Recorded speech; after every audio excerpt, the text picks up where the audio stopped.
तो क्या मिल जाता था वहाँ पे। सिंधिया की हैसियत नहीं नहीं बीजेपी में नहीं नहीं नहीं नहीं सिंधिया की जो है इस बार भी उनके लोगों का जो उनको टिकट मिला है उसमें सबको थोड़े मिला है, उसमें कुछ लोगों का काटा भी गया टिकट। अब वो शब्द हम इस्तेमाल नहीं करते जो वहाँ पे आम बोलचाल भाषा में इस्तेमाल किया गया जब वो कांग्रेस से टूट के इधर आए। मतलब इस बार सिंधिया परिवार के लिए भी चुनाव जो है उनके अस्तित्व की लड़ाई है। ज्योतिरादित्य सिंधिया जब कांग्रेस से बीजेपी में आए, उनकी क्या भूमिका वर्तमान में पार्टी में क्या है और उनके लोगों को कहाँ कहाँ एडजस्ट किया गया है? जाहिर सी बात है जब वो आए थे तो बहुत सारा मतलब 1 दर्जन से ज़्यादा विधायक उनके साथ में आए थे और उनको मंत्रिमंडल में शामिल किया गया ऐसे। और शायद वो पहला ऐसा मंत्रिमंडल था शिवराज सिंह चौहान का, चौथी गवर्नमेंट का, जब चौथी बार मुख्यमंत्री बने कि वो विधायक तक नहीं थे, सब के सब मंत्री हो गए थे। मतलब ऐसे जैसे आप पतंग उड़ाइए तो ढील दे दीजिए, तो जितने जो मांगा था सिंधिया, जो मांगे उनके लोग जो मांगे सबको दे दिया गया। लेकिन क्या अभी की वो स्थिति बनी है?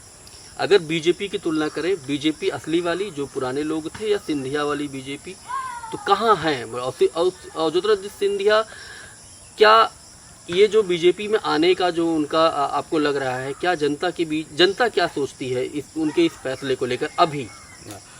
मैं इस बारे में थोड़ा सा आपको पीछे ले चलता हूँ 1 मिनट। राजमाता सिंधिया के समय से बीजेपी ने वहाँ पे जो अपना एक मतलब संगठन तैयार किया था, कहीं ना कहीं उन्हीं के कुनबे से, उन्हीं के खून, उन्हीं के झंडा बरदार थे। और लेकिन ये कि माधवराव सिंधिया के टाइम से जो है राजनीति में कांग्रेस में एक इनका बड़ा दबदबा रहा और श्रीमंत का भी रहा उसमें। ये जो पिछली बार जो है विधानसभा चुनाव में जब श्रीमंत तमाम सारे अपने विधायकों के लेके टूट के एक बड़ा सा जत्था लेके अलग हुए यहाँ पे, उसके बाद वहाँ पे सिंधिया परिवार के बीच में राजनीति का एक नया दौर शुरू हुआ। अभी आज अगर हम बात करें कि अभी जो लिस्ट आई है भारतीय जनता पार्टी के विधायकों की, उसमें जितना मतलब श्रीमंत ने अपने लोगों का टिकट मांगा था, सबको उनको टिकट मिल भी गया है। अब देखिए यहाँ पे आप इसको तुष्टीकरण समझे या कुछ भी समझे, एक अलग बात है। लेकिन एक बात के बारे में मैं आपका ध्यान आकृष्ट करूँ कि एक वक्त था जबकि जो पार्टी के आला कमान थे कांग्रेस में, कभी भी उनके लिए कोई फाटक या दरवाज़ा बंद नहीं होता था, ना कोई अपॉइंटमेंट होता था। सीधे जो है 14 जनपद पे सीधे जो है सिंधिया अंदर जाते अंदर चले जाते और अपने लोग जैसा हमारे बड़े पत्रकार बताते हैं कि ऐसे एक लिस्ट बनाते थे, लिस्ट उठा के रख देते थे, मैडम सोनिया के ऑफिस में बोलते थे इतने लोगों को टिकट चाहिए, उसके बाद लौट के आते थे, उतने लोगों के टिकट की जो है मतलब पूर्व में ही वो एक प्रेस कॉन्फ्रेंस करके बता दी इतने लोगों को टिकट मिल जाता था। सिंधिया की हैसियत नहीं, सिंधिया की जो है हैसियत बीजेपी में आने के बाद कांग्रेस से कमतर हुई है, इसको मैं अच्छी तरीके मानता हूँ। उनको एक मंत्रालय दे के सीधे उनको जो है मध्य प्रदेश राजनीति से पृथक कर दिया गया है।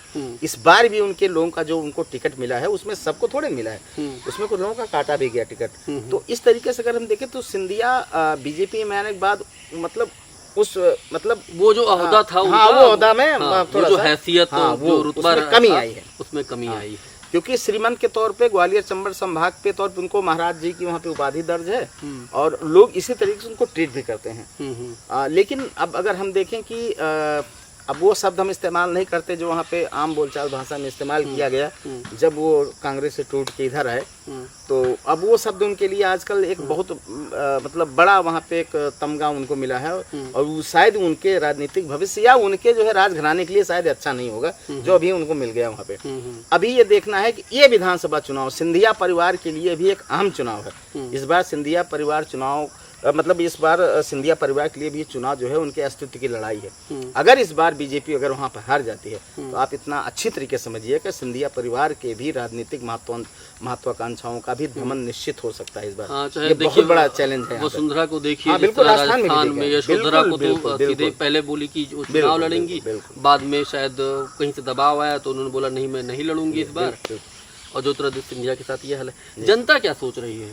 जनता यदि तो पॉलिटिकल हो गया कि ओवरऑल जो चल रहा है, जनता के ज्योतिरादित्य सिंधिया से जुड़ा हुआ सवाल रहता है। ग्वालियर में आप जनता के बीच में गए हैं तो आपने जब पूछा है तो उनका क्या मानना है कि उनको आना चाहिए था कि नहीं आना चाहिए था? देखिए इस बारे में लोगों की अलग अलग राय है, अलग अलग प्रतिक्रियाएं हैं। और जनता के बारे में आप जानते हैं कि जब तक चुनाव नजदीक नहीं आता है तब तक जनता का एक बड़ा कुनबा, एक बड़ा वर्ग होता है जो असमंजस की स्थिति में होता है। और शैलेंद्र जी आप भी जानते हैं जनता का यही वो वर्ग, यही वो कुनबा जो असमंजस की स्थिति में होता है, यही निर्णायक भी साबित साबित होता है।